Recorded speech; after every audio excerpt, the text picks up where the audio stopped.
Iniciando aqui um TED Talk, agora para abordarmos a questão do miguelismo, continuando com essa série de vídeos de vertente mais política, como muitos nos pediram.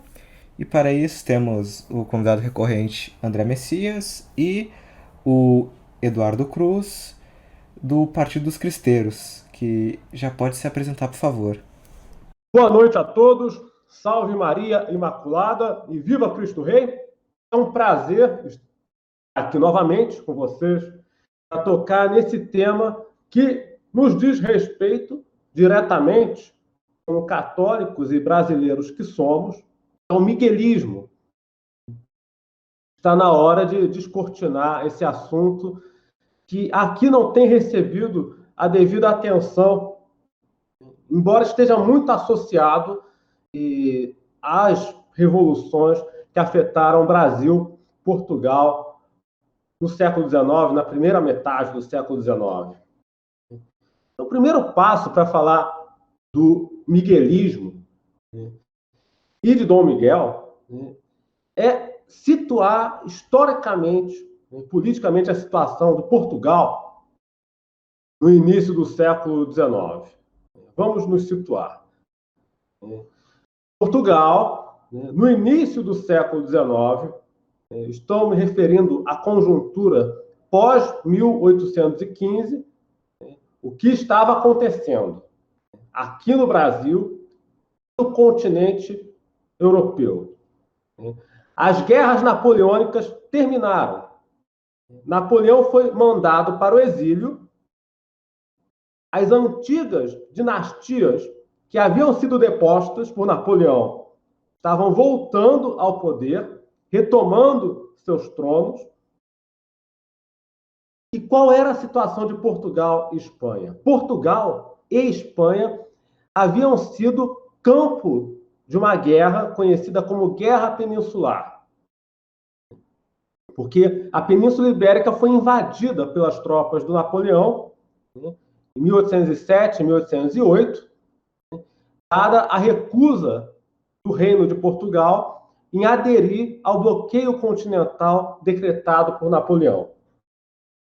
Lembremos aqui, vamos lembrar aqui, que Napoleão, numa tentativa de derrotar a Inglaterra, decretou um bloqueio continental, proibindo os países da Europa de comerciar com a Inglaterra. Ele percebeu que não seria capaz de derrotar a esquadra britânica e atravessar o Canal da Mancha para invadir a ilha. Então, ele concebeu essa maneira engenhosa de estrangular a economia britânica. Não funcionou. Não funcionou. Apesar de todo o estrago que provocou, não funcionou. E a invasão do Reino de Portugal deu-se precisamente em decorrência da recusa de Dom João VI atender ao ultimátum da França napoleônica. Pois bem, a Península Ibérica foi, então, invadida pelas tropas de Napoleão, inclusive o irmão do Napoleão, que eu mencionei no vídeo anterior, empossado no trono espanhol, logo após o incidente de Baiona, que forçou a renúncia do rei Carlos IV e seu filho Fernando VII. Então, nesse período que vai de 1807, 1808 até 1814, mais ou menos, Portugal e Espanha estão lutando pela sua independência. Estão lutando para expulsar as tropas francesas do seu território, com a ajuda de forças britânicas ali desdobradas, desembarcadas. Uma vez que Napoleão, inclusive, devo aqui abrir um parêntese, foi precisamente esse episódio da invasão da Península Ibérica, em 1807, 1808, que a família real portuguesa veio para o Brasil. Isso todos vocês sabem, porque todo mundo aprende na escola.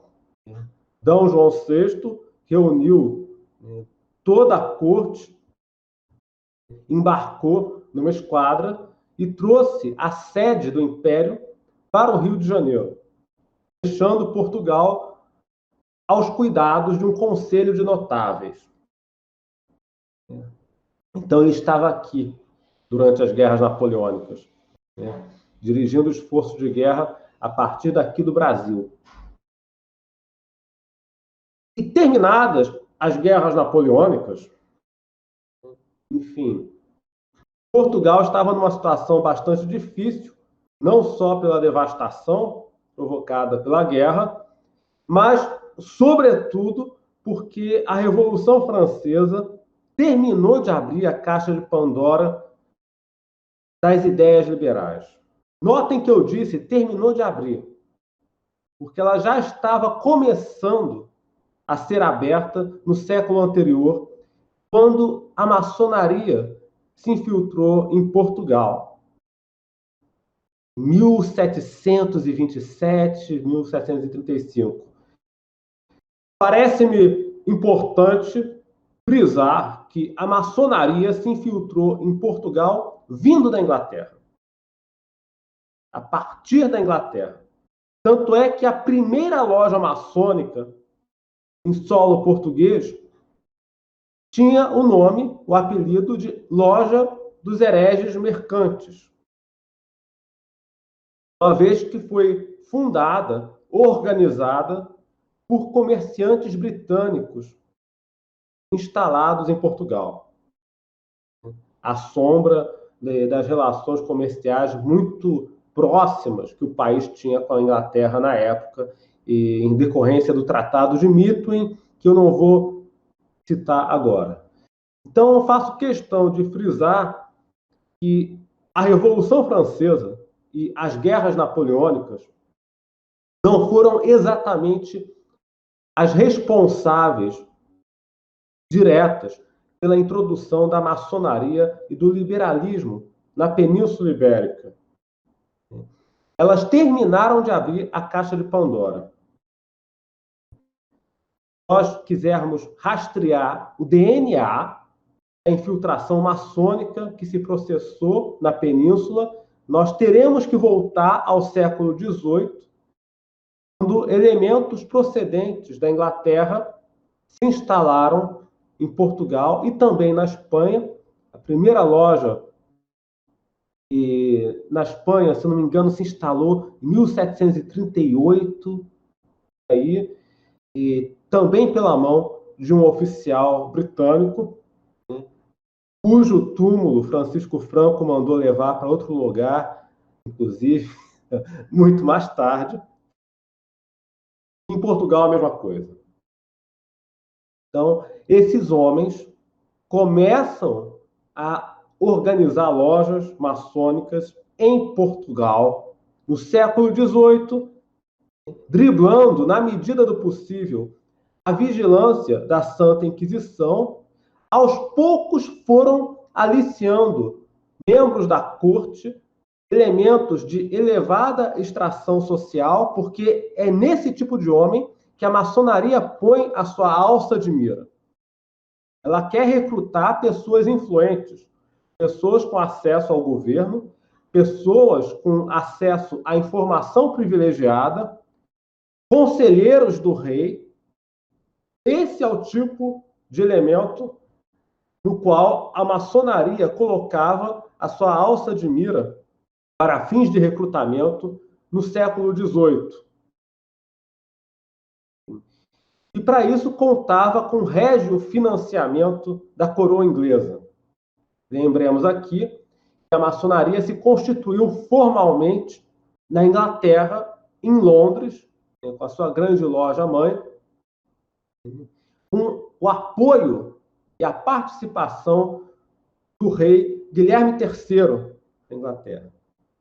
A maçonaria jamais teria condições de se espalhar como se espalhou pela Europa no século XVIII, se para tanto não contasse com o respaldo da coroa inglesa, que lhe deu financiamento, e também com o aporte financeiro da Banca Internacional, os banqueiros de certa religião que se estabeleceram na Inglaterra no século anterior, durante o Resettlement, de 1654.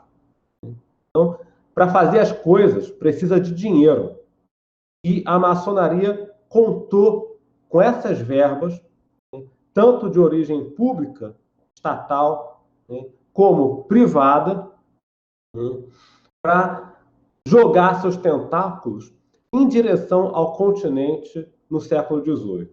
Estabeleceu em Portugal, como eu já falei, 1727, e consegue uma importante vitória com a ascensão do Marquês de Pombal à condição de condestável, de primeiro-ministro, na segunda metade, enfim, do século XVIII. Pombal, e não há muita dúvida quanto à condição de maçom do Marquês de Pombal. A única discussão é se ele foi iniciado na Inglaterra ou se foi iniciado na Áustria. Uma das medidas que ele adotou foi suspender a perseguição estatal, manietar a ação da Inquisição contra a maçonaria. Então, estou fazendo essa digressão, é bom, porque é bom fazer essa digressão, essa volta no tempo, para que vocês não pensem que o problema de Portugal começou com a Revolução Francesa, começou com as guerras napoleônicas. Aquilo foi a gota d'água. Se nós quisermos rastrear as origens do processo, nós precisamos voltar ao século XVIII, quando a maçonaria se infiltrou no reino e conseguiu aparelhar certas instituições durante a gestão do Marquês de Pombal, que, inclusive, tomou a decisão de expulsar os jesuítas do Império. A Companhia de Jesus, até então, vinha fazendo um bom trabalho, um ótimo trabalho no Brasil, foi expulsa daqui. Isso teve consequências dramáticas para o nosso país. Não só em termos de catequese, mas também em termos sociais. Uma vez que era a Companhia de Jesus que administrava, mantinha a maior parte dos serviços de saúde e educação em nosso país. Mas isso fica para uma outra ocasião. Não é meu intuito agora tratar do duelo que o Marquês de Pombal travou com a Igreja, e mais especificamente com a Companhia de Jesus, durante a sua gestão no século XVIII. O que eu desejo frisar, com essa nota de rodapé, é que o problema começou bem antes e veio da Inglaterra. As guerras napoleônicas, a Revolução Francesa, foram a gota d'água, uma vez que instauraram o caos necessário para que a maçonaria e os ideais liberais agissem às claras. Então, aquilo que antes operava pelos bastidores, pelas frestas, passou a agir mais à luz do dia. Com o advento do caos revolucionário que varreu o continente, com as guerras napoleônicas. Não sei se até o momento eu estou me fazendo entender com clareza. Notem que até agora eu sequer toquei na figura de Dom Miguel e Dom Pedro. Até agora eu sequer toquei na figura deles. Estou situando vocês historicamente no quadro geral. Inclusive, tem um livro muito interessante do embaixador Álvaro Teixeira Soares, só a respeito do Marquês de Pombal. E há muitos livros a respeito, mas esse livro do embaixador Álvaro Teixeira Soares é o mais interessante que eu encontrei até agora. Pois bem, então, Portugal já era uma monarquia tradicional infiltrada, infelizmente, pela maçonaria na sua corte, quando Napoleão invadiu a península. Uma das primeiras medidas, notem que interessante, agora vamos falar do contexto já pós-guerra napoleônica. Encerrada a guerra napoleônica, as guerras napoleônicas,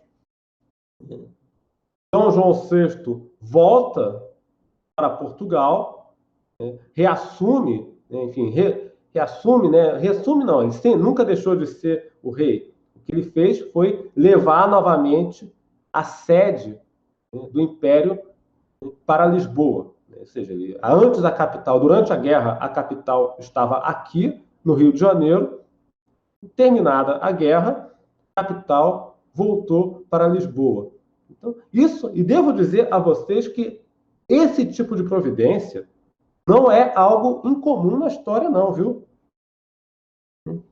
E muitos países, quando são invadidos por potências estrangeiras, levam a capital, o seu centro administrativo, para um lugar mais seguro, de modo a dificultar a captura do governo, a queda do país.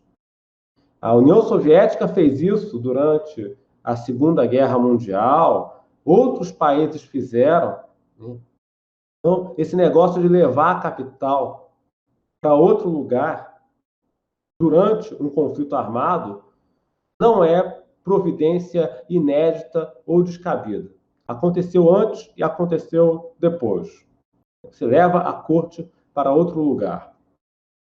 Pois bem, terminadas as guerras napoleônicas, instaurou-se o Congresso de Viena e tentou, na medida do possível, restaurar o antigo status quo e reempossar as dinastias que haviam sido destronadas durante as invasões napoleônicas.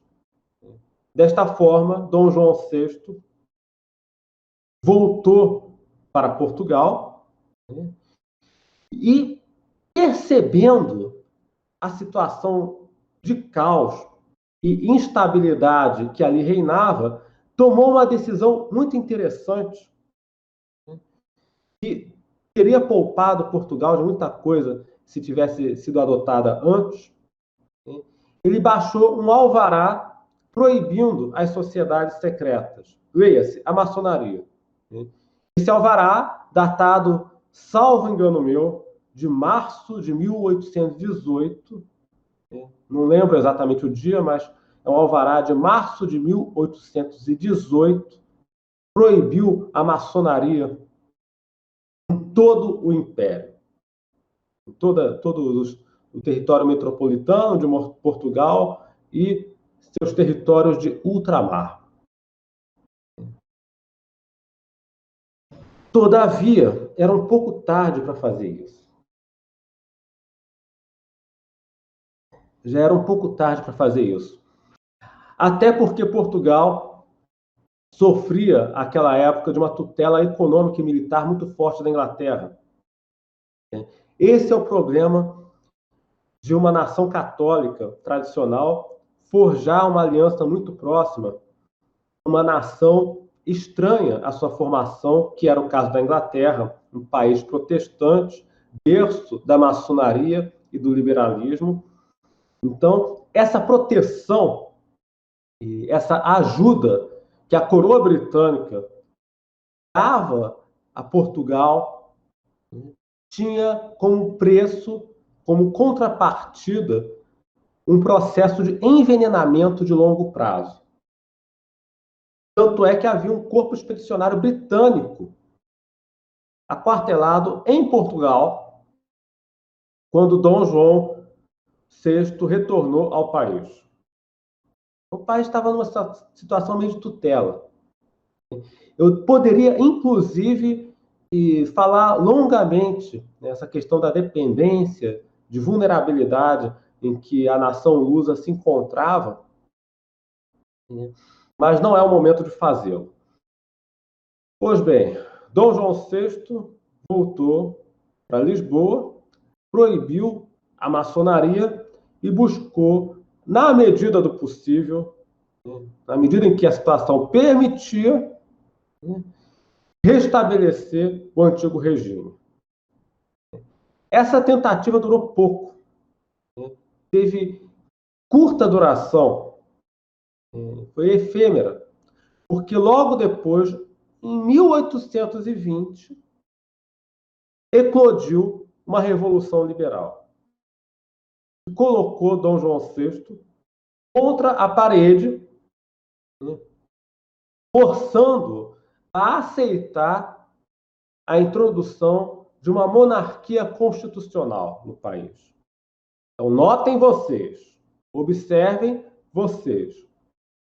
A maçonaria, embora estivesse proibida, proscrita, continuava operando, porque àquela altura o problema já havia adquirido grandes proporções.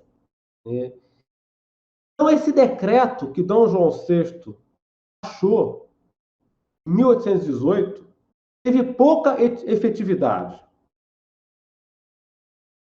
Foi algo como tentar tratar de uma doença no estágio mais avançado da sua evolução.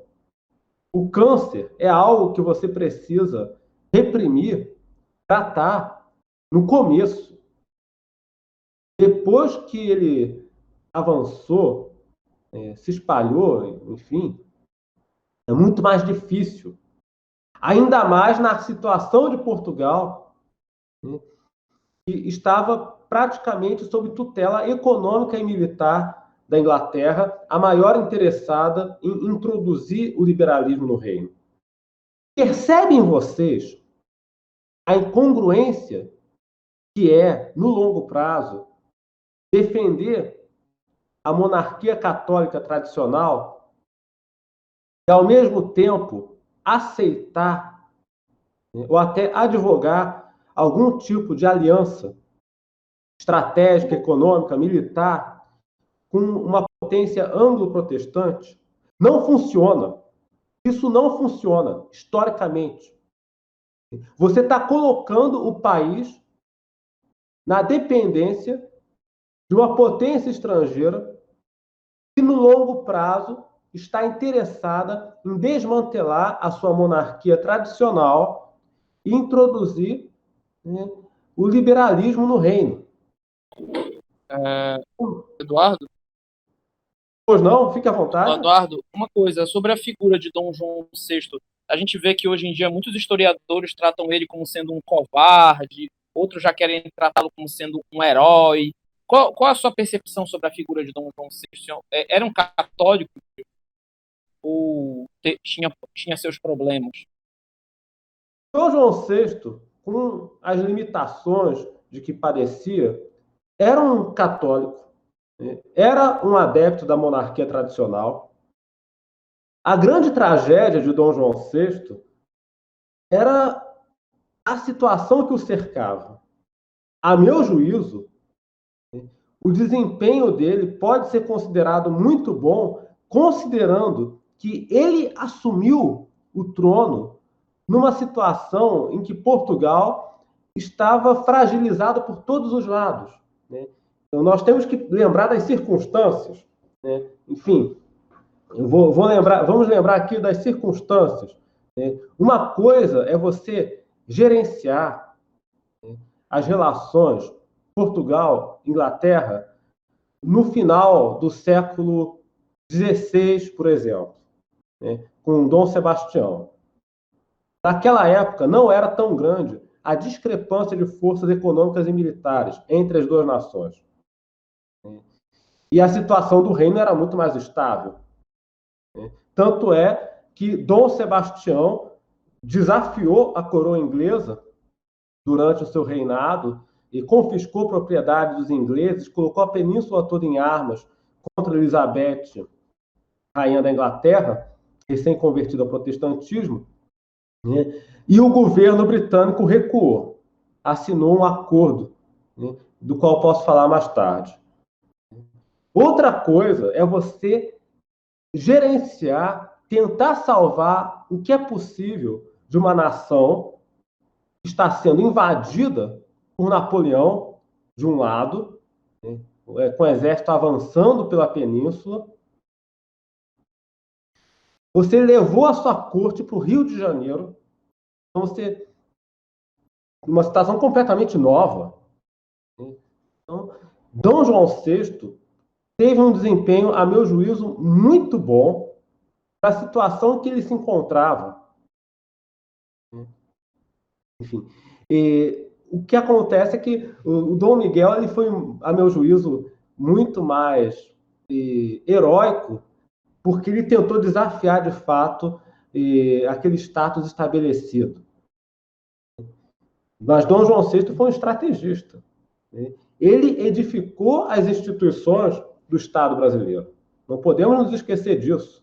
O nosso país passou por uma transformação brutal para melhor a implantação da corte aqui no Rio de Janeiro. Criou tudo do nada.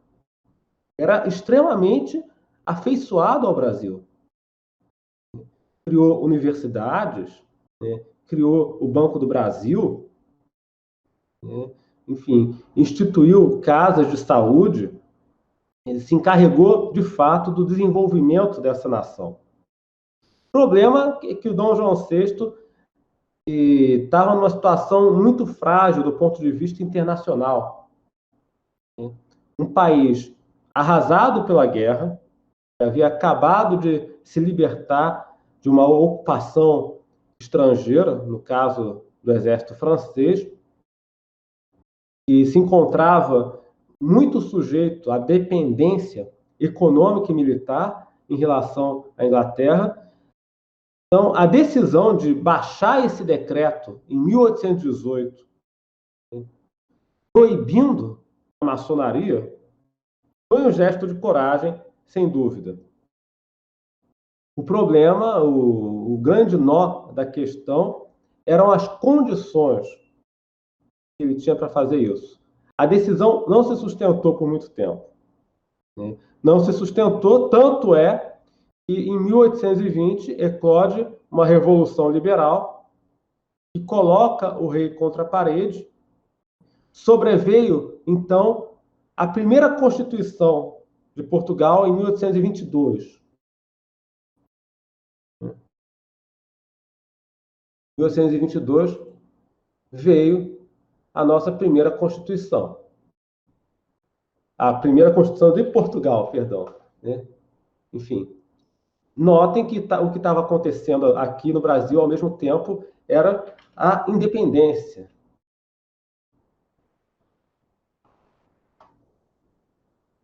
Mas da independência eu vou falar depois. Se eu for misturar o que estava acontecendo em Portugal com o que estava acontecendo no Brasil, a essa altura, em processo de separação, vou dar um nó na cabeça de vocês. De fato, a nossa independência se precipitou nesse período, que eu prefiro chamar de separação. Teria que reservar um vídeo inteiro para tocar nesse tema. Pois bem, em Portugal... Já está marcado, só avisando o vídeo sobre independência, que se você está assistindo esse vídeo, em breve vai sair o vídeo sobre independência. Opa, de fato, estamos combinados. Fechado. Portanto, chegamos ao ano de 1822, que foi o ano em que Portugal se tornou uma monarquia constitucional, estando, portanto, a figura de Dom João VI relegada a um papel mais decorativo, e logo na sequência o Brasil se separa do Império pela espada de Dom Pedro I. Houve reações? Houve reações. Aí nós chegamos na figura de Dom Miguel. Essa figura interessantíssima, que não era o filho primogênito, não era o filho primogênito de Dom João VI. Mas era uma figura de extrema coragem e extrema devoção à fé católica. Aí vocês percebem, vocês notam, enfim, aí nós temos um conjunto de fatores. Extrema devoção à fé católica, extremo apego aos ideais da monarquia tradicional e um terceiro fator que Dom João VI não tinha, a juventude. As pessoas, quando envelhecem, tendem a ser mais prudentes, enquanto que os jovens, para o bem e muitas vezes para o mal também, são mais propensos a esses gestos românticos que desafiam a realidade, que desafiam a proporção de forças existentes. E esse foi precisamente o caso de Dom Miguel, esse filho varão de Dom João VI, que não se conformou com a introdução da monarquia parlamentar no reino e tomou a iniciativa de levantar tropas do exército contra o parlamento para restaurar o antigo regime. Esse episódio, consumado em 1823, ficou conhecido como Vila Francada. Então, a Vila Francada, assim chamada porque estourou na Vila Franca, foi a primeira reação armada, enfim, o primeiro golpe contra-revolucionário, enfim, levantado, orquestrado, com o objetivo de livrar Portugal da cáspita pestilenta de pedreiros livres. Estou reproduzindo as palavras de Dom Miguel. Foram exatamente estas palavras que ele lançou à tropa na Vila Franca, quando se insurgiu contra o novo regime.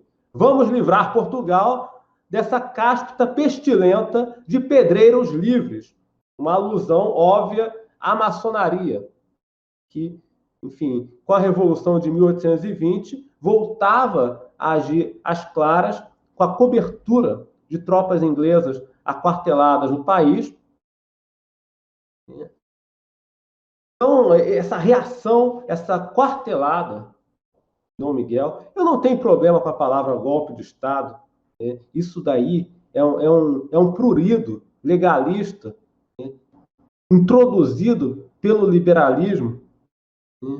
Você tem golpes legítimos e golpes ilegítimos.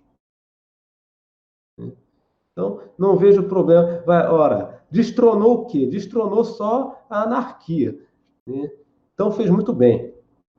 Pois bem, Dom Miguel conseguiu, durante um curtíssimo período, assustar o parlamento, assustar as lojas maçônicas.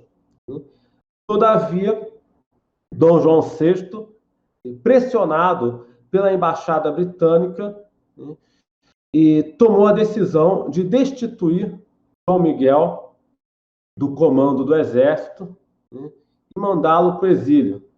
Foram dois levantes, eu devo destacar aqui. Nós tivemos a Vila Francada, em 1823, e logo em seguida, no ano seguinte, tivemos a Abrilada, em abril de 1824.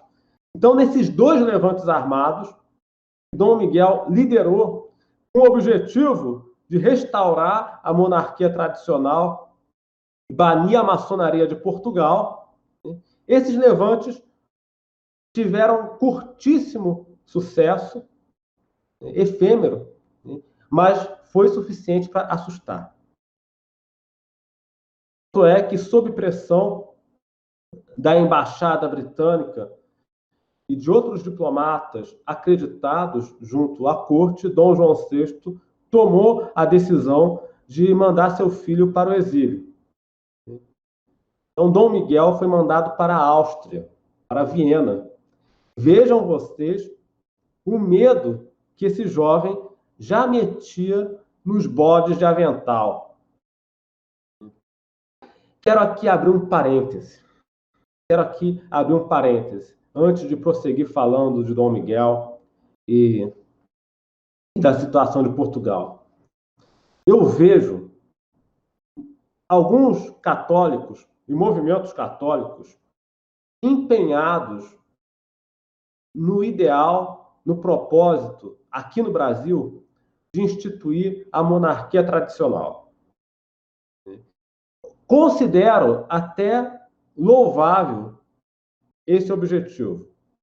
Óbvio, qual católico que não quer submeter o Brasil à sã tutela de uma monarquia tradicional? Acho que todos nós aqui gostaríamos de fazer isso. Aí nós temos um obstáculo. Um obstáculo. Historicamente, se nós pegarmos o que aconteceu nas nações ibéricas, Portugal, Espanha, historicamente é muito difícil você transitar da monarquia parlamentar para a monarquia tradicional. Porque alguns acham que isso é possível, instituir a monarquia parlamentar como uma etapa transitória e depois, com o passar do tempo, converter a monarquia parlamentar em monarquia tradicional. Enfim, eu sinto muito desapontar os adeptos dessa tese, mas eu preciso informá-los, até para que eles trilhem no caminho correto.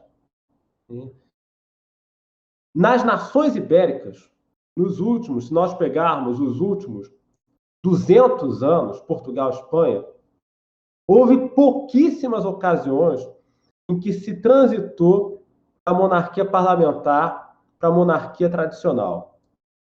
E em todas elas, isso só foi possível por meio da força, do golpe de Estado, da aliança da coroa com o exército, ou com setores do exército. Nós tivemos o caso de Dom Miguel, que restaurou a monarquia tradicional em Portugal, um pouco depois de assumir o trono. Depois nós tivemos o caso de Dom Afonso XIII, na Espanha, que também converteu a monarquia parlamentar em monarquia tradicional, ou semi-tradicional, em 1923, estamos no século XX, em 1923, o rei da Espanha, através de um acordo, uma aliança com generais católicos, entre eles o general Primo de Rivera, empossou o diretório militar, dissolveu o parlamento, restituiu à Igreja Católica uma boa parte das prerrogativas que ela havia perdido no século XIX. Notem vocês que... E também tivemos o caso da Espanha novamente, com Francisco Franco, aí foi guerra civil. Devemos recordar aqui que a monarquia tradicional foi restaurada na Espanha no bojo ao término de uma guerra civil. Você tinha o general Francisco Franco aliado aos monarquistas ali, tanto isabelinos como carlistas. Então, notem vocês que essa ideia, essa linha de ação, vamos começar instaurando uma monarquia parlamentar e depois vamos usar isso como trampolim para instituir uma monarquia tradicional. Bem, essa linha de ação, ela é até plausível, mas a conta não fecha se você não tiver dois ingredientes. O primeiro ingrediente, você precisa de um príncipe, alguém da família real, disposto a comprar a briga pela monarquia católica tradicional. Existe hoje na nossa família real algum príncipe disposto a comprar essa briga igual Dom Miguel? Esse é o primeiro ingrediente. Você precisa de um Dom Miguel.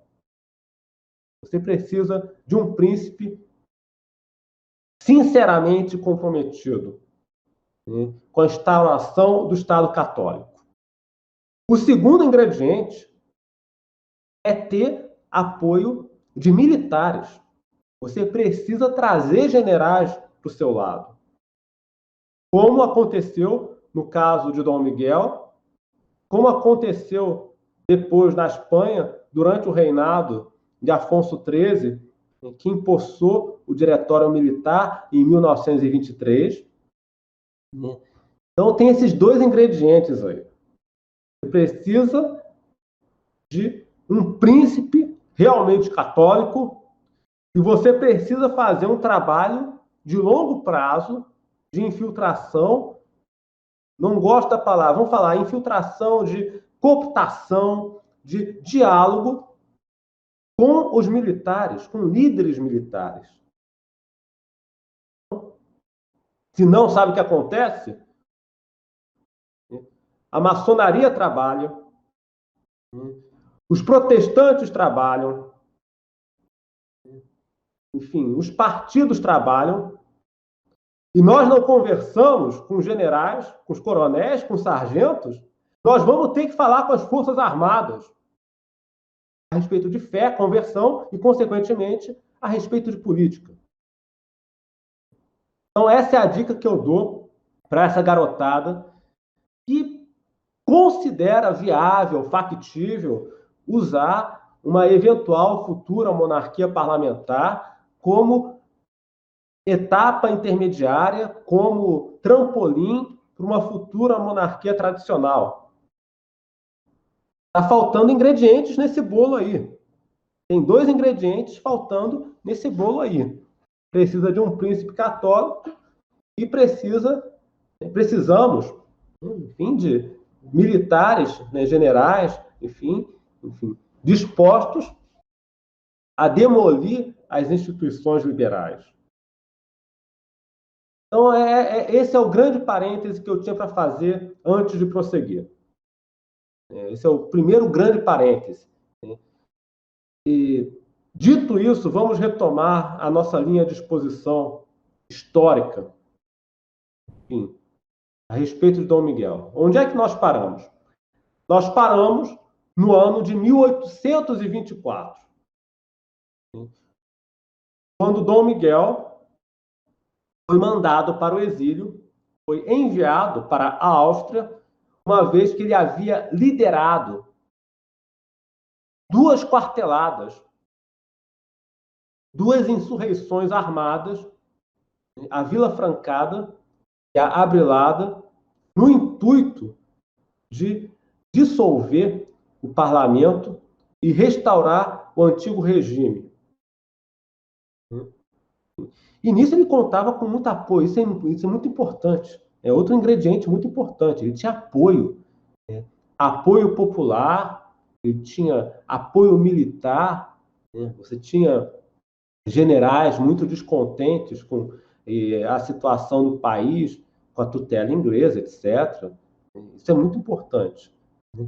Ele era considerado tão perigoso que foi mandado para longe do país. Porque em Portugal ele tinha lá seus correligionários.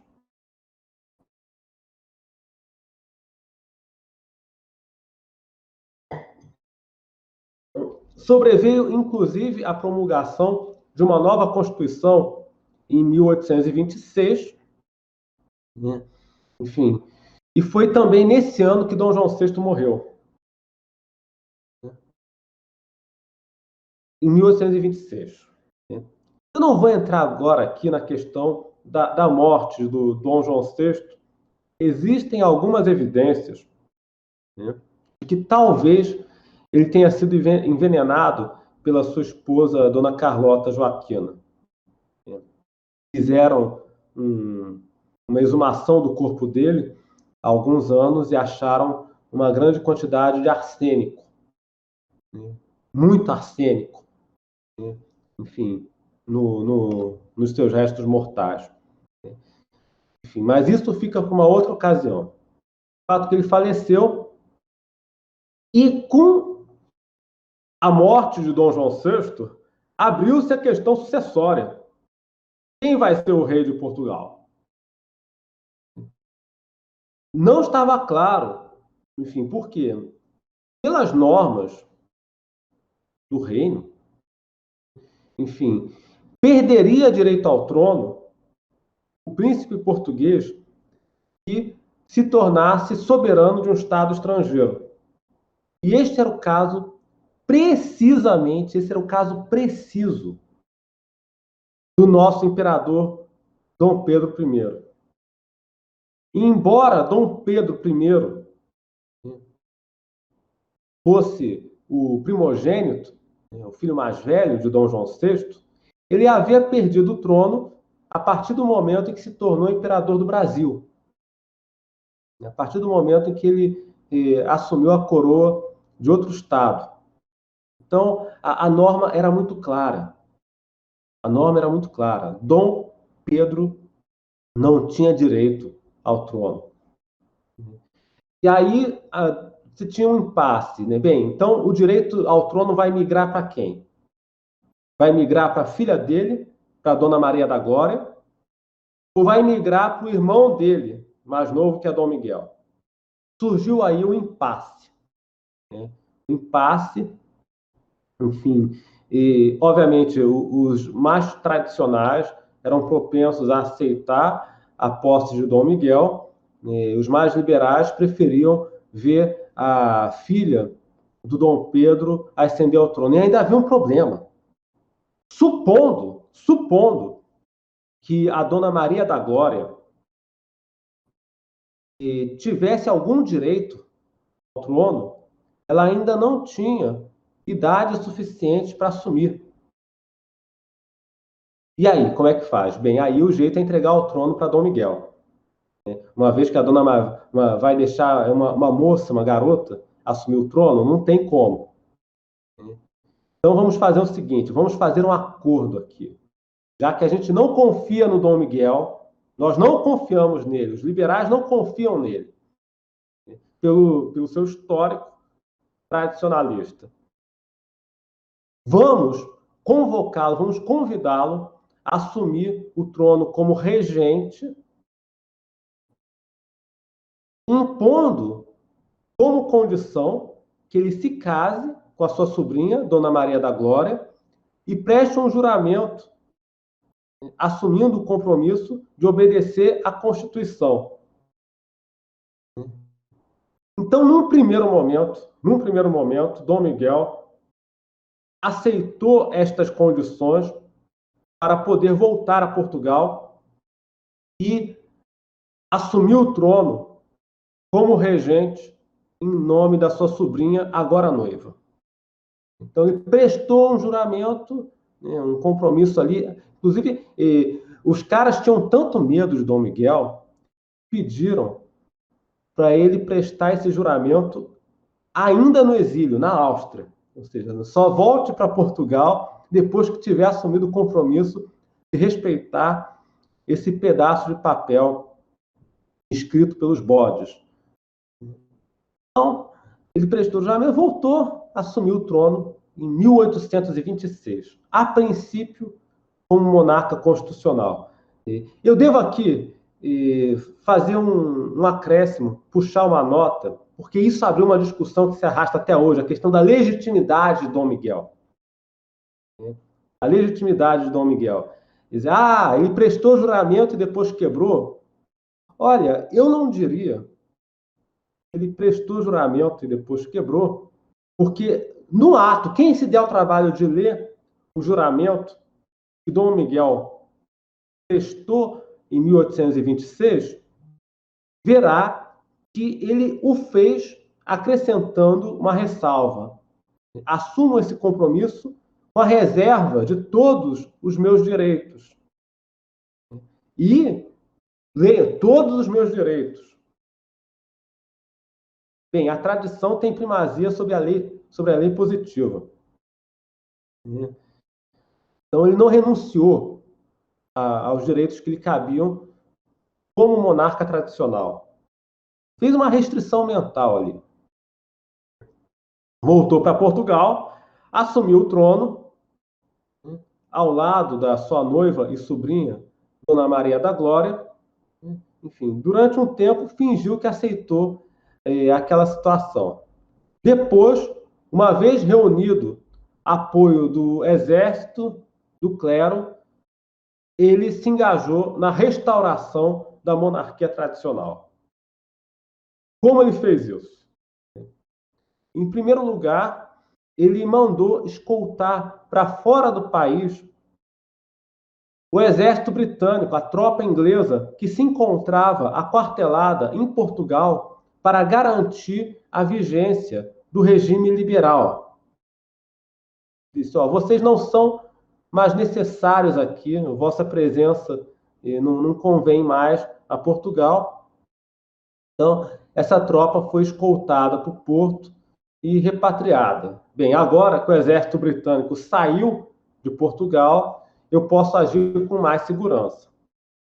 Então, no mesmo ano, ele dissolveu o parlamento, rasgou a Constituição e restaurou a monarquia nos seus moldes de antigo regime, com a convocação de cortes que representavam os 3 estados, a nobreza, o clero, e o terceiro estado, o restante da população.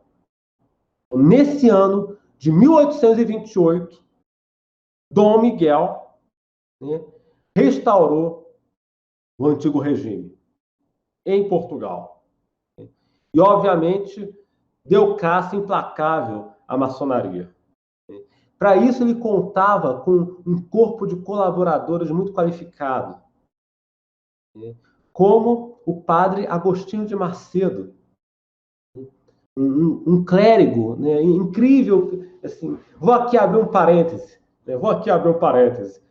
Parece-me assim, até um pouco decepcionante constatar que os autores miguelistas sejam pouco conhecidos no Brasil, porque ali nós encontramos um repositório fabuloso de ideias católicas tradicionais, monarquistas, não essa monarquia fajuta que a gente vê por aí, mas a monarquia católica tradicional de fato.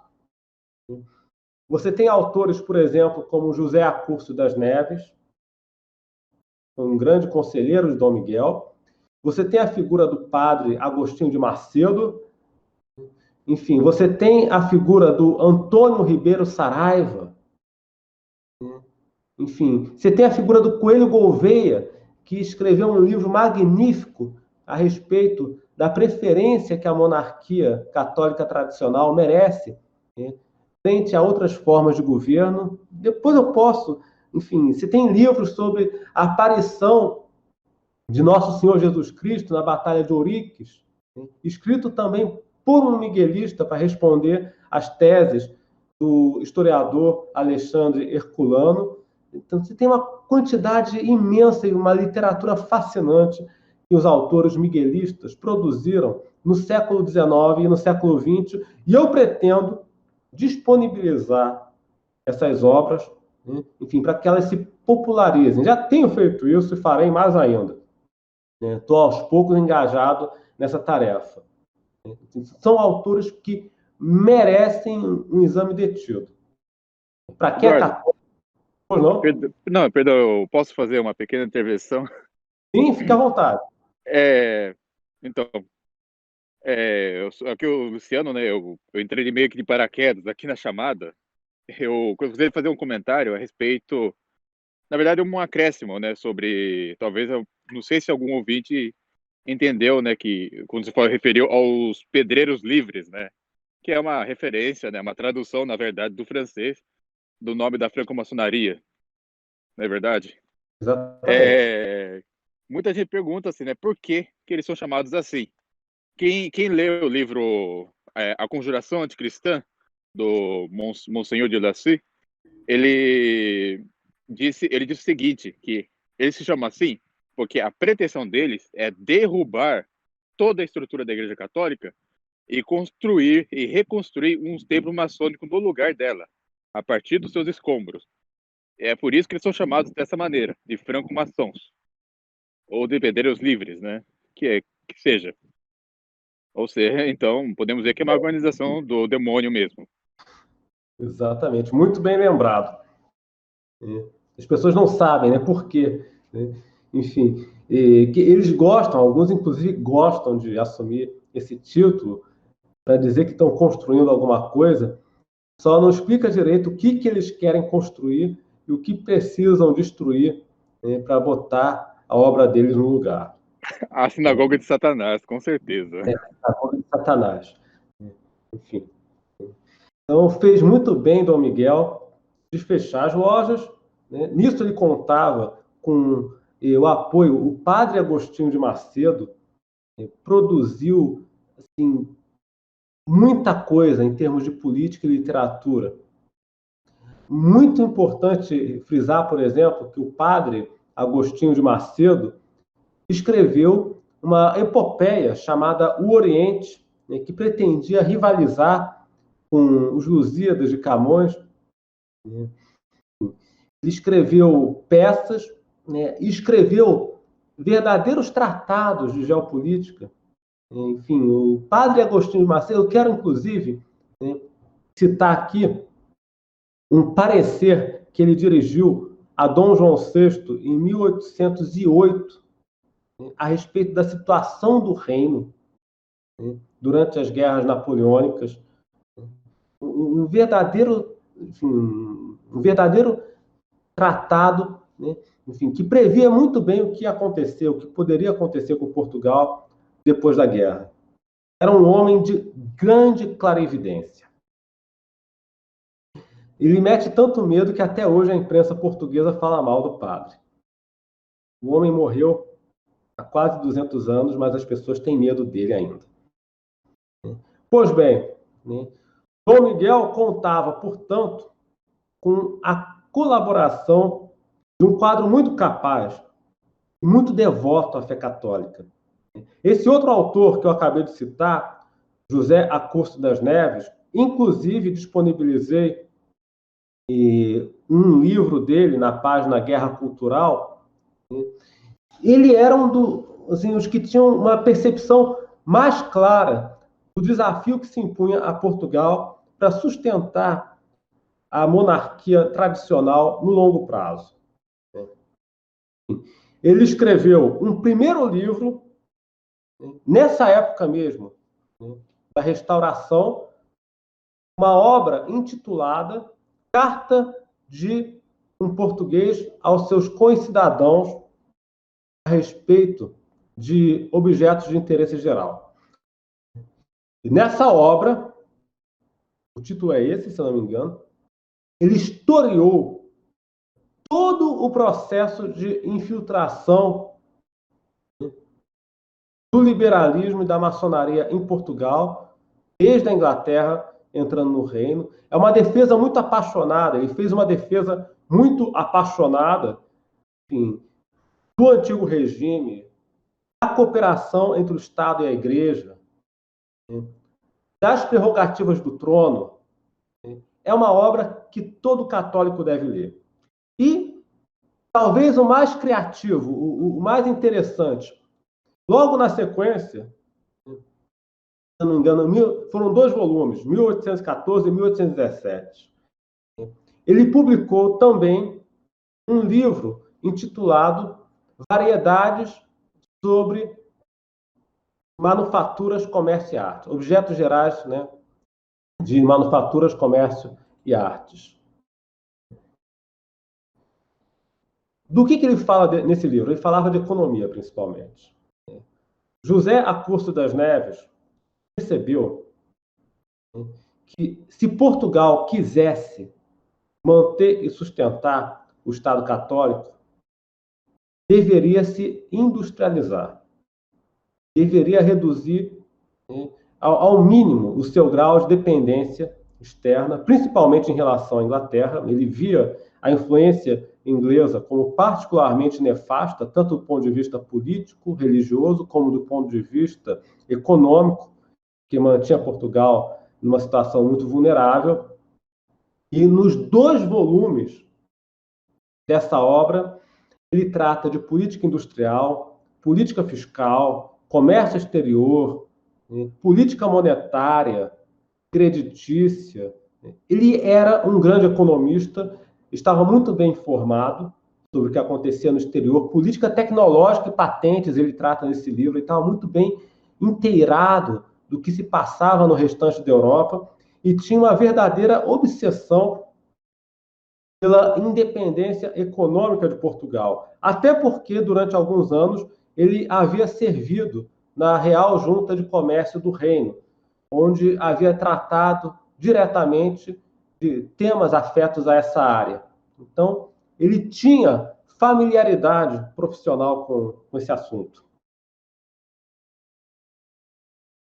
Cercado por esses colaboradores, né, apoiado pela maior parte do exército, conseguiu reinar com uma certa tranquilidade por pouco tempo. Porque tão logo ele consumou essa martelada, esse golpe de Estado, né, a notícia circulou pela Europa e chegou até o Brasil, onde o nosso imperador Dom Pedro I tomou conhecimento e decidiu iniciar uma expedição militar em defesa dos pretensos direitos da sua filha, Maria da Glória, enfim, que havia sido apiada, né, enfim, da linha, enfim, sucessória. O que o Dom Pedro I fez? Lá em Portugal ele é conhecido como Dom Pedro IV.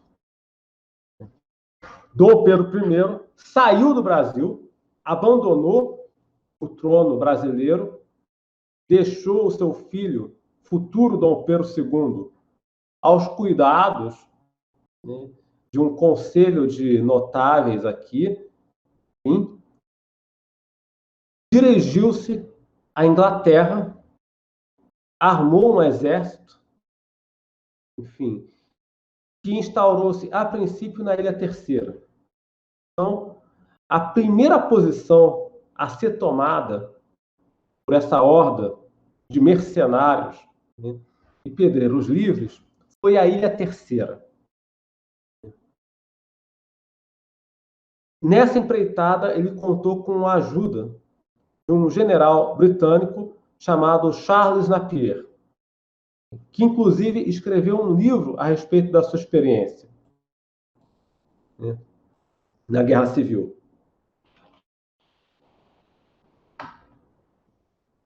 A Guerra de Sucessão em Portugal, um livro publicado em 1836. Né? Uma coisa interessante, né, para que vocês entendam, tudo ficava muito claro. Tudo fica muito claro quando você folheia as obras deixadas pelos envolvidos diretamente na contenda. Nesse livro do Charles Napier, o almirante britânico, ele relata, inclusive, que os cidadãos ingleses residentes em Portugal tinham medo do miguelismo, porque quando as tropas miguelistas chegavam num lugar durante a Guerra Civil, enfim, elas confiscavam os bens dos cidadãos ingleses. Eram vistos, né, enfim, como parte do problema. Isso está no livro dele. Depois eu vou tocar mais detidamente nessa anglofobia do miguelismo, né? Então, o nosso Dom Pedro I saiu daqui do Brasil, deixou o filho dele aos cuidados de conselheiros locais, aí que começou, inclusive, o período da regência da história do Império Brasileiro. Mas disso não vou tratar agora. É o período da regência que se prolongou de 1831 até o golpe da maioridade em 1840. Mas aí é Brasil. Eu não quero falar do Brasil agora, vamos continuar em Portugal. Nosso Dom Pedro I dirige-se à Inglaterra, organiza uma força expedicionária, né, mista de mercenários e militares britânicos, obviamente com aval, com apoio do governo inglês. O governo inglês nunca reconheceu diplomaticamente, nunca deu reconhecimento ao regime de Dom Miguel. Reconhecia só Dom Pedro IV, o nosso Dom Pedro I. Essa força começou desembarcando na Ilha Terceira, ficou ali um tempo, se preparando para dar o bote. Depois desembarcou na Ilha dos Açores, no arquipélago de Açores, no Atlântico Norte, E, por fim, veio o passo decisivo que consistiu em desembarcar no território continental de Portugal, ali no Porto. Ali que realmente foi travada a batalha mais dura entre liberais e realistas.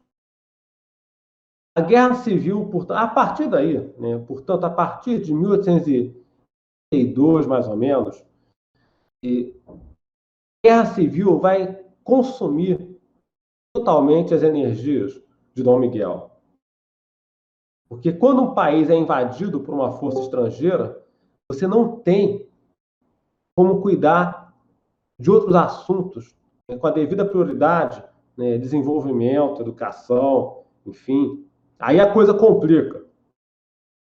A Guerra Civil, portanto, prolongou-se de 1831 até 1834,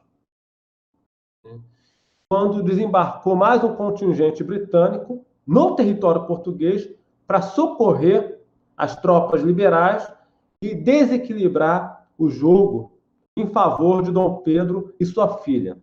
Foi precisamente nesse ano de 1834, no último ano da Guerra Civil, que se assinou o chamado Tratado da Quádrupla Aliança. Eu mencionei naquele vídeo a respeito do carlismo. O que foi o Tratado da Quádrupla Aliança? Há uma cópia desse documento publicada na página Guerra Cultural, um comentário da minha parte. O documento mais infame dos últimos 200 anos. Porque nesse pedaço de papel, o governo britânico, o governo da França, o Dom Pedro I, nosso Dom Pedro, enfim, que fez o tal do 7 de setembro, juntamente com a rainha da Espanha, Isabel, que estava lutando contra os carlistas, pactuaram o que seria feito depois que terminassem as guerras civis em Espanha e Portugal. Lembremos que a Espanha também estava em guerra civil. Na Espanha, naquele exato momento, estava acontecendo a mesma coisa. Uma guerra civil, desde 1833, opunha a rainha Isabel, apoiada pelos liberais, ao infante Carlos V, Carlos Isidoro Bourbon, né, líder da facção carlista, que pegou seu nome emprestado, né, defensor da tradição da monarquia tradicional.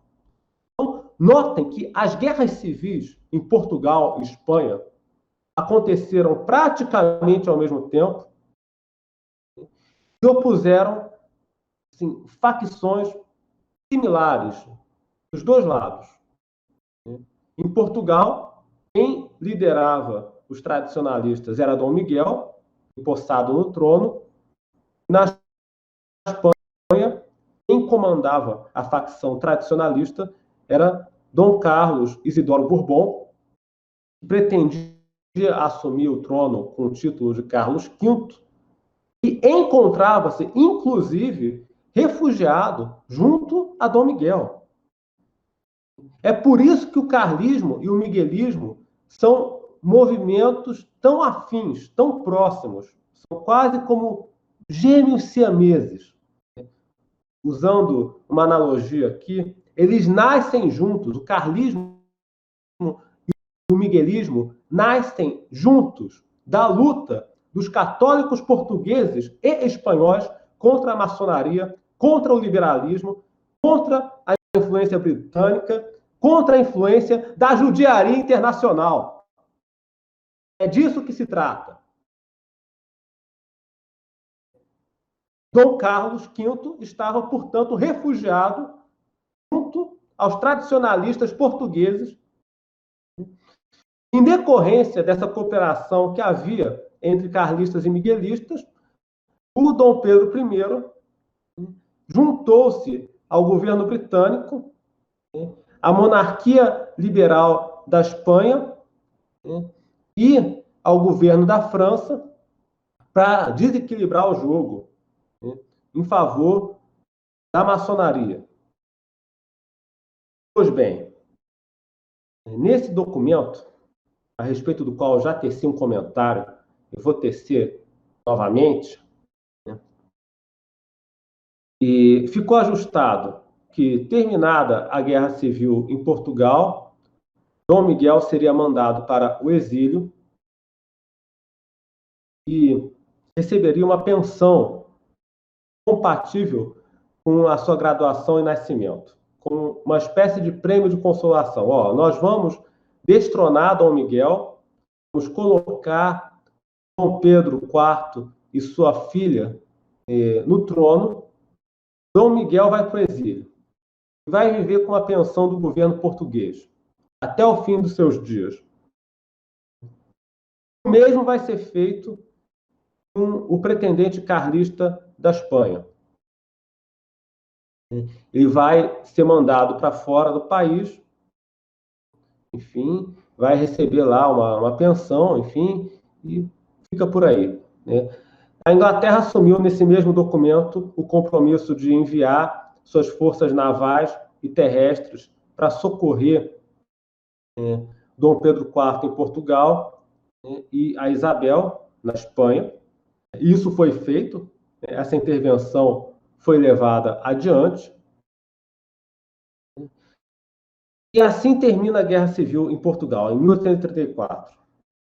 Ou seja, a intervenção britânica em favor dos liberais desequilibrou completamente a balança, o equilíbrio de forças nos campos de batalha, de modo que, em 1834, as últimas tropas miguelistas caíram derrotadas e assinou-se a Convenção de Evaramonte, a rendição de Evaramonte. Pois bem, com o término da Guerra Civil em Portugal, em 1834, a assinatura da Convenção de Evaramonte, Dom Miguel foi mandado para o exílio. Ele se refugiou inicialmente em Roma, junto ao Papa. E aqui eu quero frisar dois pormenores muito indicativos da fibra moral que revestia a personalidade de Dom Miguel. Ele recusou a pensão que foi oferecida pelos vencedores da Guerra Civil, porque ele sabia, em primeiro lugar, que aceitar essa pensão do Estado português implicaria reconhecer a validade e a legitimidade do novo regime que estava subindo ao poder. Então, ele optou por rejeitar esse dinheiro que lhe garantiria uma vida confortável até o fim dos seus dias. Ele disse, ó, eu não reconheço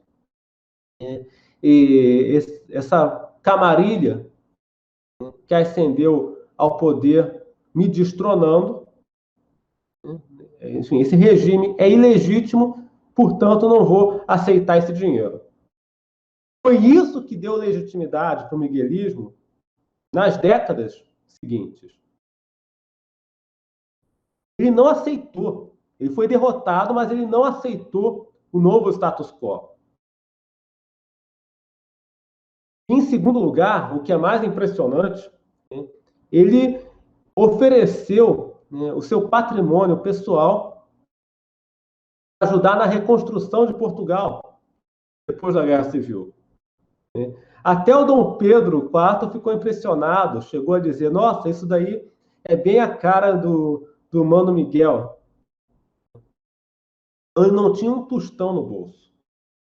Ele viveu no exílio, Dom Miguel viveu no exílio até o fim dos seus dias, se sustentando com a caridade alheia.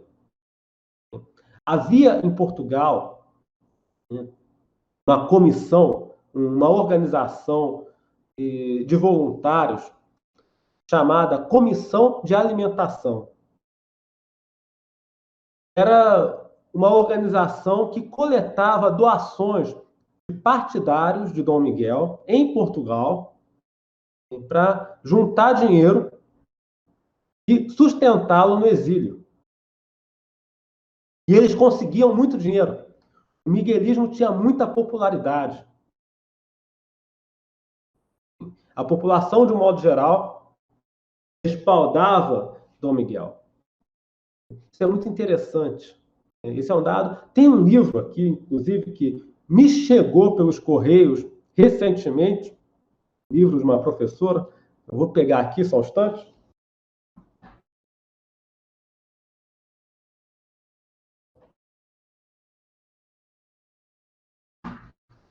Esse aqui é o tipo de livro que você tem que trazer de fora, de Portugal, porque não vende aqui no Brasil. E pelo que eu vi até agora, é uma das melhores obras até hoje escritas a respeito do nosso tema. O título é Errâncias Miguelistas. Errâncias Miguelistas, da professora Maria Tereza Mônica. Uma obra fascinante a respeito da atuação política dos miguelistas após a Guerra Civil. Uma vez derrotados, os miguelistas viram-se perseguidos, de vez que a anistia pactuada em Évora Monte não foi respeitada. Vejam vocês, vamos nos situar no contexto. Dom Miguel perdeu a Guerra Civil, foi destronado, foi enviado para o exílio, enfim, e repudiou a Convenção de Évora Monte. Em consequência disso, a anistia prometida em Évora Monte não foi respeitada. Eu acabei de citar, minutos atrás, o caso do José Acúcio das Neves, um dos colaboradores mais próximos de Dom Miguel. Ele foi assassinado por esbirros da maçonaria dentro de um casebre pouco antes da Guerra Civil terminar. Era um senhor que não oferecia perigo para mais ninguém, exceto pelo exemplo que representava. Esse cidadão foi encurralado dentro de um casebre e assassinado a estocadas. No finalzinho da guerra. Episódios como este se repetiram em diferentes momentos. Então, o miguelismo só conseguiu começar a atuar fora da sombra na década seguinte, porque não tinha anistia em vigor. Era um movimento ilegal, subterrâneo. Os liberais tinham tanto medo do miguelismo que decretaram uma lei, a chamada Lei do Banimento. O que previa esse diploma? Ele proibia Dom Miguel de botar os pés em Portugal novamente, proibia os descendentes diretos de Dom Miguel de entrar em Portugal.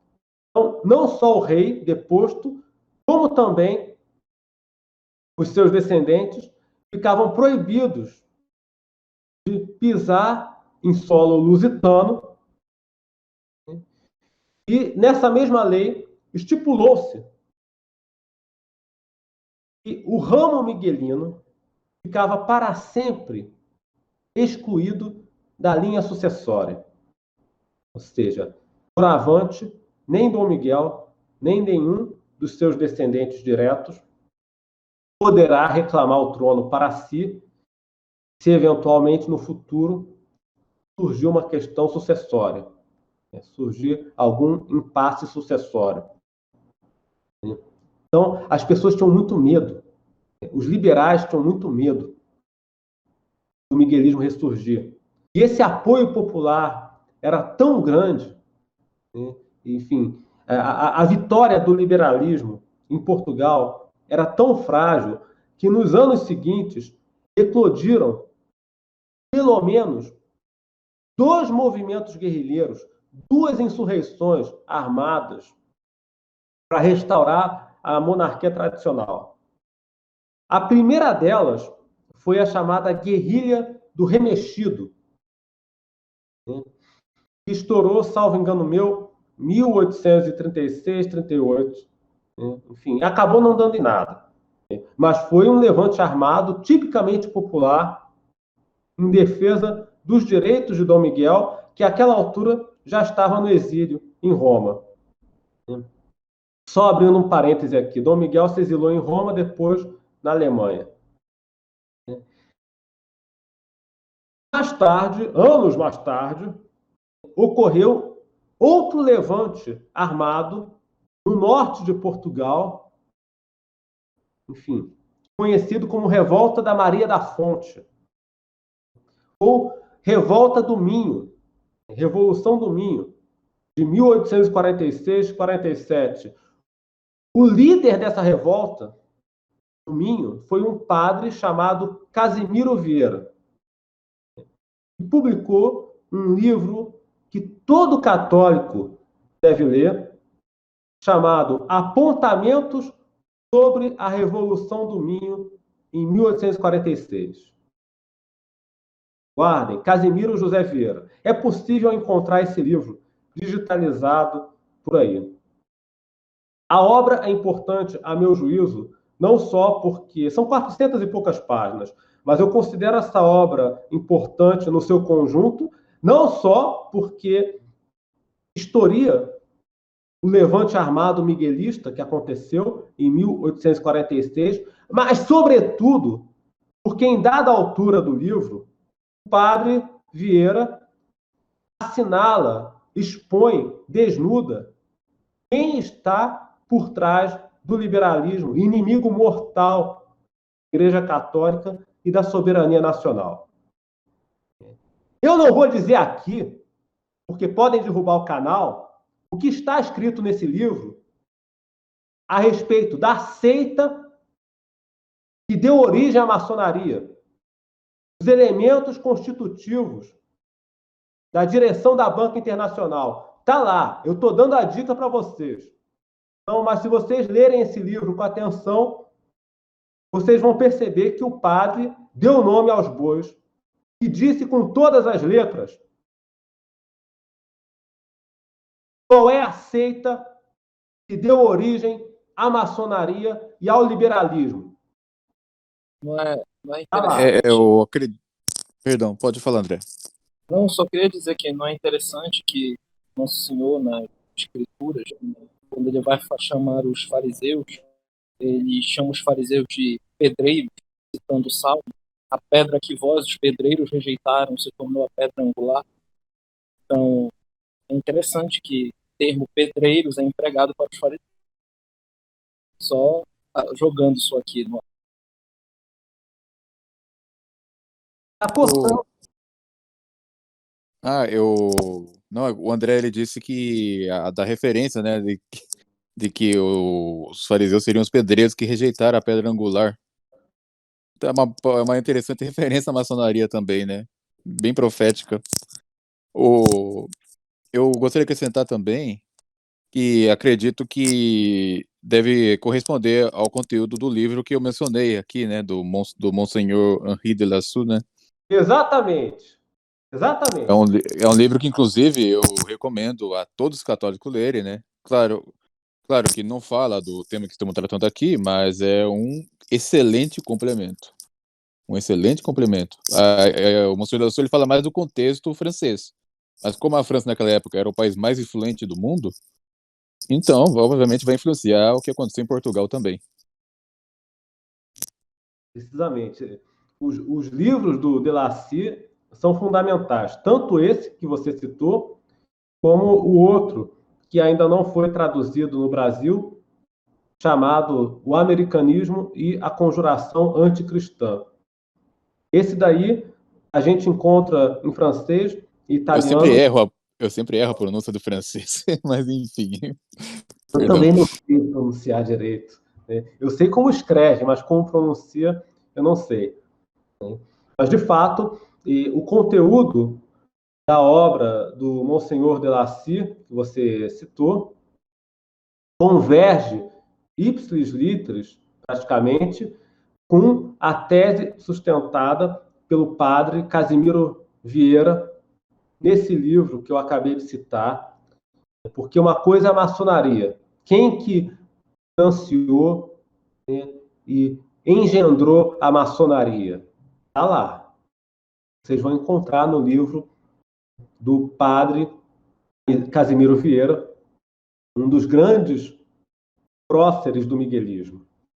Esse é o tipo de obra, né, que esses neocons nunca vão divulgar, publicar, né, e mostrar para vocês. Então, esse conteúdo que nós estamos aqui dando nesse canal é muito valioso para tirar os antolhos que alguns gurus querem botar nos leitores católicos. Inclusive, eu não acredito que.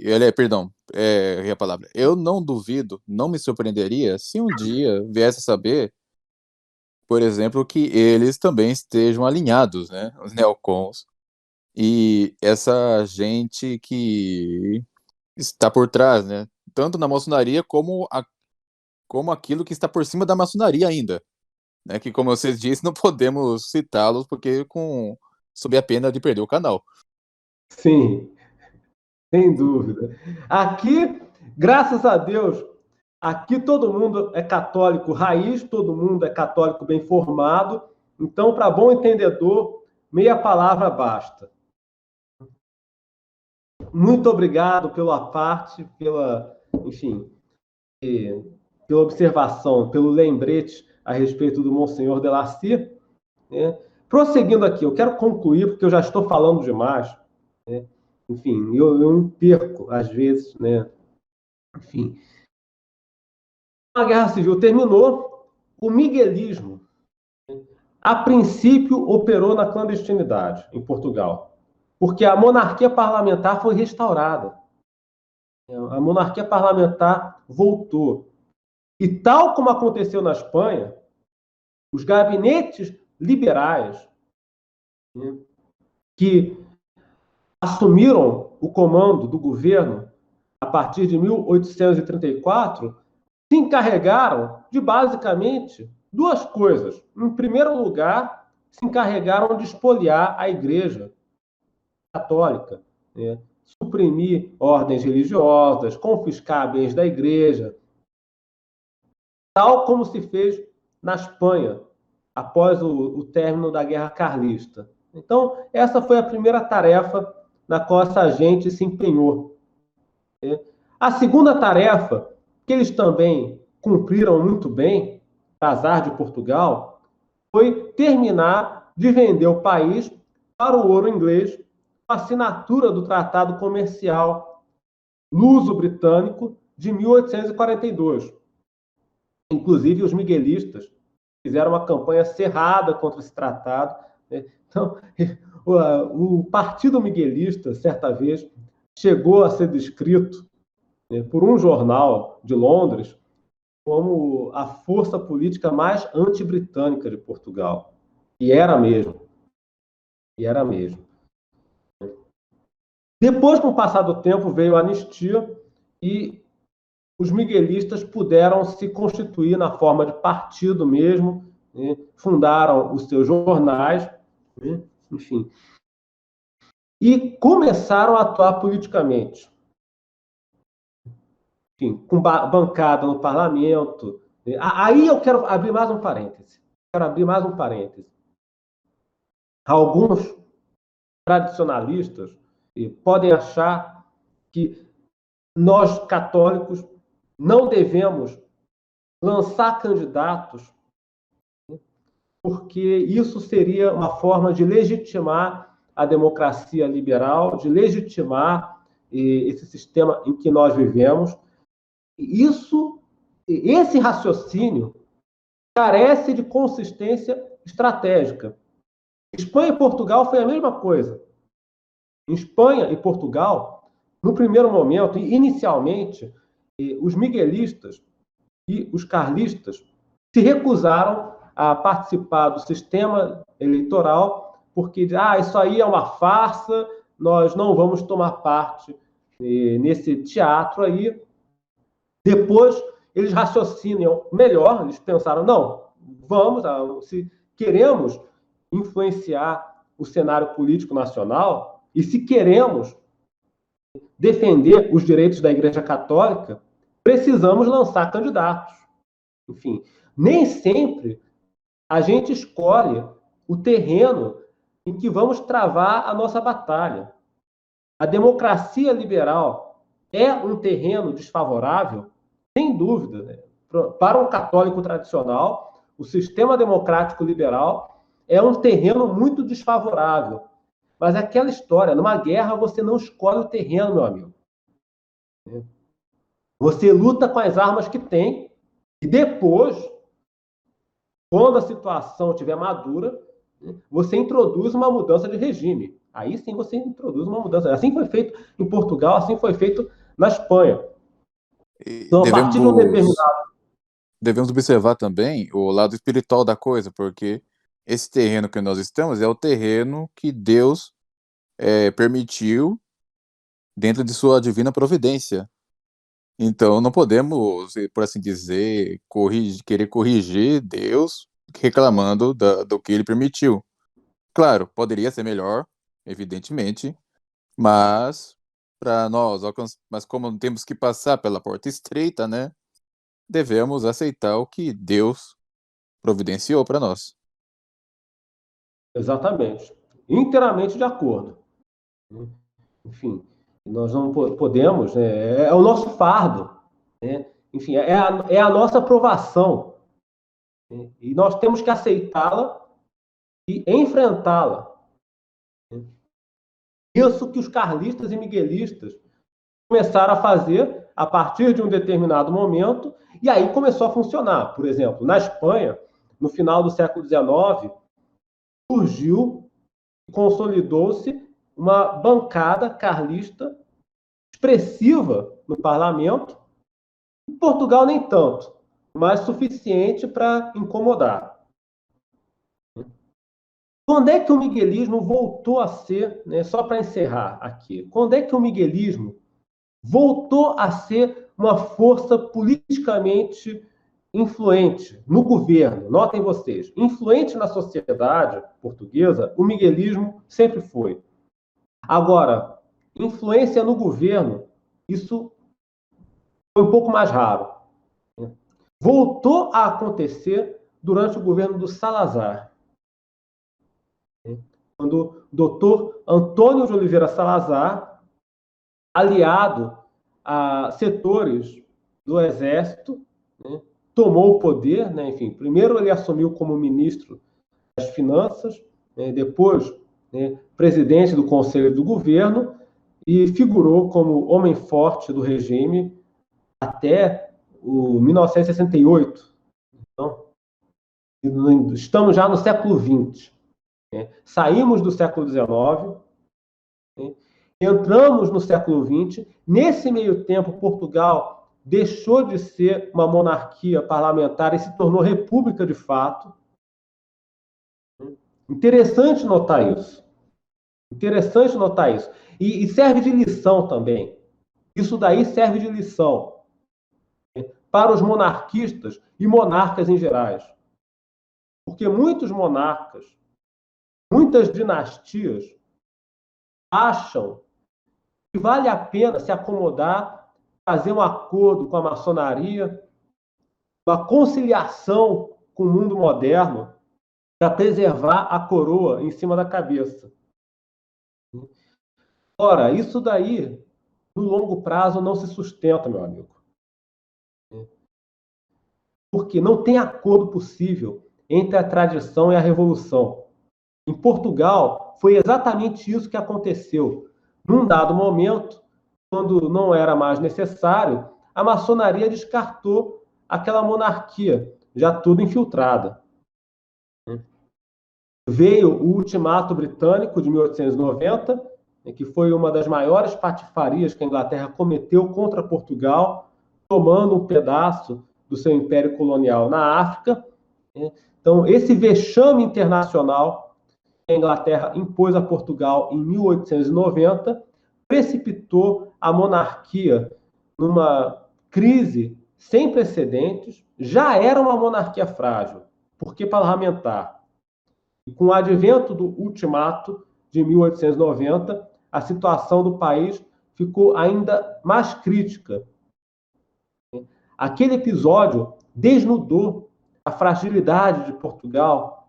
Portugal pagou o preço da imprevidência, pela falta de patriotismo, pela falta de fé católica, dinastia Bragantina.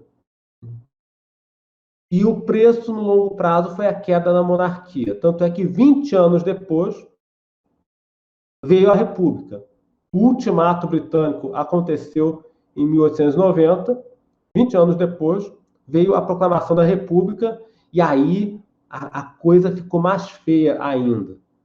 Porque aquele anticlericalismo, outrora sutil, camuflado, jurídico, virou um anticlericalismo violento mesmo. Virou, enfim, se manifestou na sua forma mais vil, mais abjeta, com inúmeras humilhações impostas à Santa Igreja, enfim, os seus sacerdotes. Eu não vou entrar aqui em detalhes. Essa patifaria só teve um fim quando sobreveio o golpe de Estado que empossou Salazar e o general Carmona no poder. Abro exceção para o governo do general Sidônio Paz. Abro exceção para ele. Ele tentou, de fato, proteger a igreja, tentou, enfim, devolver ao país alguma dignidade, mas o governo dele durou apenas 1 ano. Ele foi assassinado. Essa é a história de Portugal, sabe disso. O general Sidônio Paz governou 1918, 1917, 1918, ficou só 1 ano no poder. É um dado muito curioso. Sidônio Paz, ele era maçom, rompeu com seus companheiros da maçonaria, assumiu o partido da igreja, tentou protegê-la e caiu assassinado. Foi morto. Aliás, os assassinatos políticos se tornaram moeda corrente em Portugal nessas primeiras décadas da República, de 1910 até 1926, 28, quando veio o golpe, enfim, que empossou o regime nacional. Portanto, foi somente com o advento do regime salazarista, com o Estado Novo, que começa a ser implantado em 1928 e consolida-se em definitivo em 1933, foi só a partir de então que o miguelismo voltou a ter influência no governo. Salazar, com a sabedoria, com a previdência que lhe era própria, chamou muitos miguelistas para ajudá-lo. Vou contar um detalhe aqui que todo mundo sabe, enfim, pelo menos em Portugal é fato de conhecimento público. Antônio Salazar chamou o doutor Fezas Vital a ajudá-lo a redigir a Constituição do Estado Novo. Foi esse jurista que, além de ser um miguelista de escola, era também o representante do herdeiro Dom Miguel, do Dom Duarte Pio. Enfim, ele representava os direitos de Dom Miguel, do herdeiro miguelista em Portugal. Esse homem ajudou Salazar a escrever a nova Constituição. E Salazar também tomou uma decisão de transcendência fundamental para restituir ao miguelismo uma posição condigna no quadro das instituições. ele revogou a lei de banimento. Em 1950, Salazar revogou a lei que proibia os descendentes de Dom Miguel retornar ao território português. Então, o neto de Dom Miguel, a essa altura já era o neto de Dom Miguel, né, mudou, que estava no exílio, enfim, na Bélgica, se não me engano, né, veio para Portugal na década de 50, 1951 e tal. Né. Enfim, eu não vou entrar aqui na questão da... Porque algumas pessoas perguntam, Eduardo, se a Salazar era um católico tão tradicional, enfim, inclusive chegou a ser suspenso do exercício da sua profissão na Universidade de Coimbra por defender ideais monarquistas. Esse é um episódio curioso da trajetória de Salazar. Ele dava aula de economia na Universidade de Coimbra e nos primeiros anos da República ele chegou a ser suspenso do exercício das suas atribuições, porque numa aula, num determinado momento lá em sala de aula, ele maldisse a República. Né? Então, ele tinha uma relação muito próxima, muito íntima com os miguelistas, com os adeptos da monarquia tradicional católica.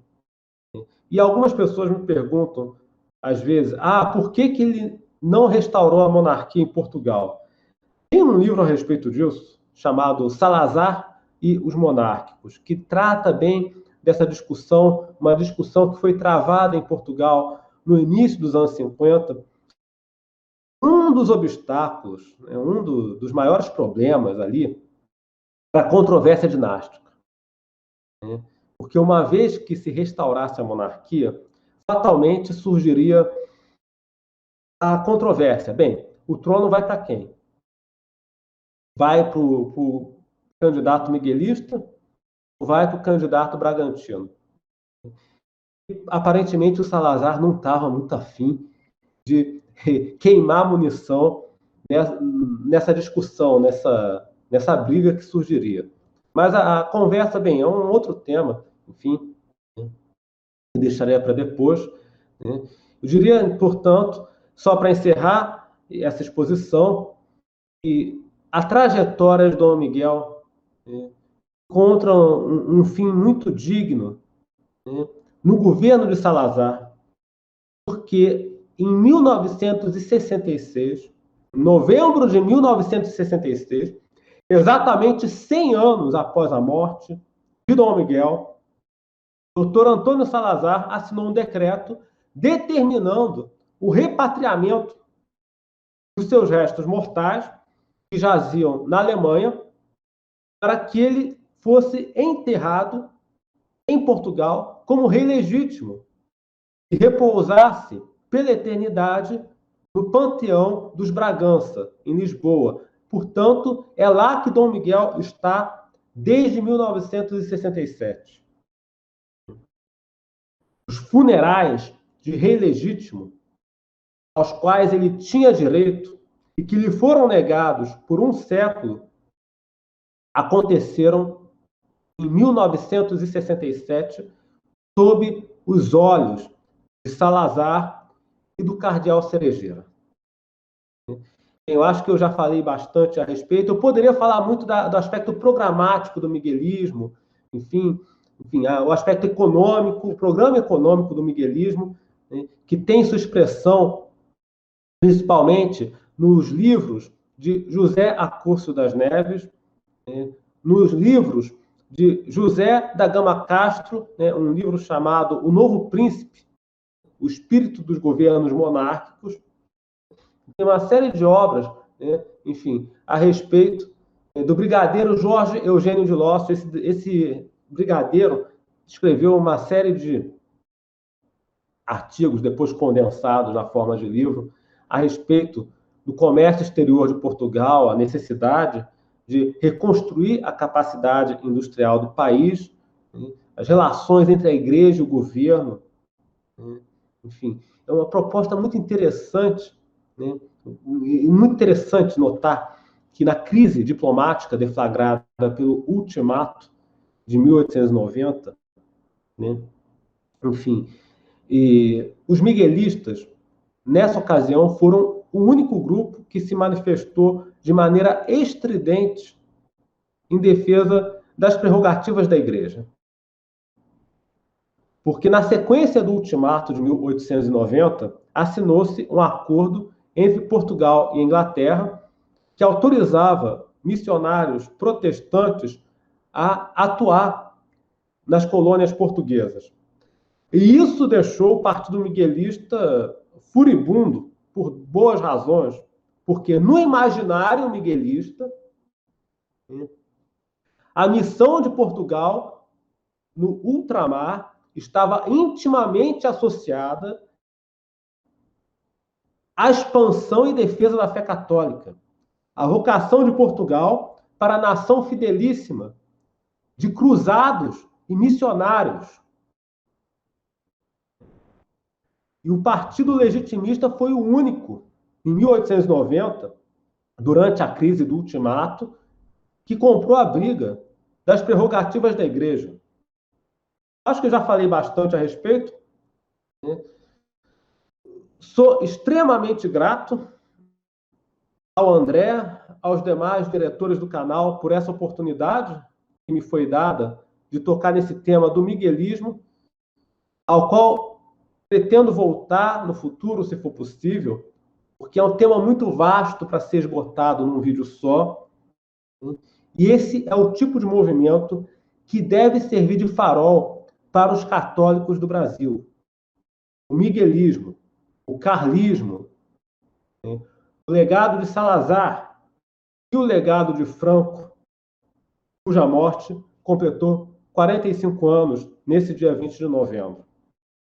Mais uma vez, sou extremamente grato a vocês e estou aberto a questionamentos. Eu gostaria de tirar uma dúvida se, na verdade, uma confirmação, se me for permitido, né? Certa vez, eu escutei que o presidente americano Andrew Jackson, que era maçom e tinha outros problemas, né? Mas não vou tocar nessa parte aí. Ele teria apoiado a monarquia de Dom Miguel, né? Sim. Gostaria de saber, de confirmar essa história. Sim. Foi muito bom você levantar essa questão para que as pessoas não se enganem. A política do Andrew Jackson era reconhecer todos os governos de fato, independentemente de sua origem. É por isso que Washington reconheceu o governo de Dom Miguel, assim como reconhecia todos os outros ao redor do mundo. Ou seja, a política do Andrew Jackson era basicamente essa: não emitir juízo de valor a respeito da origem e legalidade dos governos pelo mundo afora. Não nos cabe julgar a legitimidade ou legalidade dos governos que chegam ao poder pelo mundo afora. São governos constituídos de fato, nós vamos reconhecer. Então, ou seja, ele lava as mãos, né? Exatamente. Então, eu até gostaria de dizer, ele reconheceu porque era um tradicionalista. Não, ele era maçom, inclusive. Acontece que o governo norte-americano, com a aprovação do Congresso, fixou, nessa época, a política de dar reconhecimento automático aos governos estrangeiros que ascendessem ao poder sem emitir nenhum tipo de juízo de valor, sem fazer nenhum tipo de julgamento a respeito. O Pilatos americano. Isso, era uma espécie de Pilatos americano. Que dizem que por isso, não que ele seja tradicionalista, mas que por isso ele seria o presidente americano menos ruim, por assim dizer. Isso aí já é romantizar demais. Mas enfim, né? Mas só queria confirmar isso daí, né? Como eu disse, né, meio que desci de paraquedas, né, entrei no meio da chamada, mas do que eu ouvi daí por diante, é assim como foi no podcast sobre o carlismo, foi um podcast bem enriquecedor, né? Sim, sim. Semag, Então podemos encerrar? Então, podemos encerrar. Muito obrigado, Eduardo. Muito obrigado ao Luciano e ao André por terem vindo aqui expor sobre uma questão tão cara e tão esquecida no meio político brasileiro, infelizmente. E vamos tentar fazer a nossa parte para reavivar o interesse neste assunto. Assuntos esquecidos é o que não faltam, né, nesse meio. Então, Ok. muito obrigado a Muito todos. obrigado. Eu é que agradeço a vocês por mais uma vez abrir esse espaço, a minha participação, me convidar para falar desse tema. É algo que muito me envaidece. E contem comigo, por favor, para futuras participações. Estou sempre à disposição do canal, né? Muito obrigado, mais uma vez. Então, muito obrigado a todos que ouviram até agora e até a próxima.